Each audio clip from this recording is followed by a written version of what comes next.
Of this debate, I think that the UK is about to get a rude awakening as to what the consequences of this Prime Minister's irresponsibility is going to be. The reality of where we are just now is that even if we do come to a consensus to extend Article 50, any one of the 27 countries in the EU could veto that extension. We already know that Farage and his pals have been round lobbying different countries like Italy, Hungary, Poland, and it's ironic that he wants other countries to block the will of the very Parliament that he apparently wants to have so much control. But like I say, all it takes is one country out of 27 and we are out on the 29th with no deal, because the EU is a nation of equals. Now that we can see the no-deal train coming down the tracks towards us, we have all these new suggestions coming out the woodwork. Rumours of cross-party consensus for an EFTA-type deal, or to stay in the single market or the customs union. We proposed this 2 years ago and it was ignored.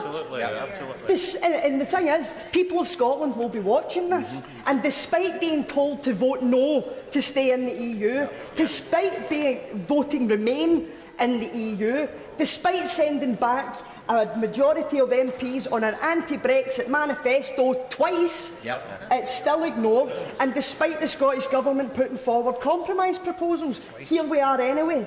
And I challenge one unionist member in this place to tell me what more we could do on these benches that we haven't done to prevent Scotland being dragged out of the EU and into no-deal chaos. Now, I can hear the voices saying you should have voted for the deal, but they just make my case for me, because even if every single Scottish MP did support the Prime Minister's deal, she'd still have lost. So it makes no sense. This is not a union of equals. And it gets summed up best by a good friend of mine and a former member of this place, actually, Jim Sillars. And he summed it up best when he talked about Scottish independence. And he said that on the 18th of September, between the hours of 7 AM and 10 PM, Scotland is in control of its own future. And the question is whether at 1 minute past 10 we hand back that power or we keep it for ourselves. Now, we chose to hand that power back to this place, and look what has happened. And I tell you, Mr. Speaker, if this is a union of equals, then the next time that Scotland is asked whether we want to be part of this union, I'll bet my money that the answer's different. Weston! Mr. Weston! Speaker, I rise in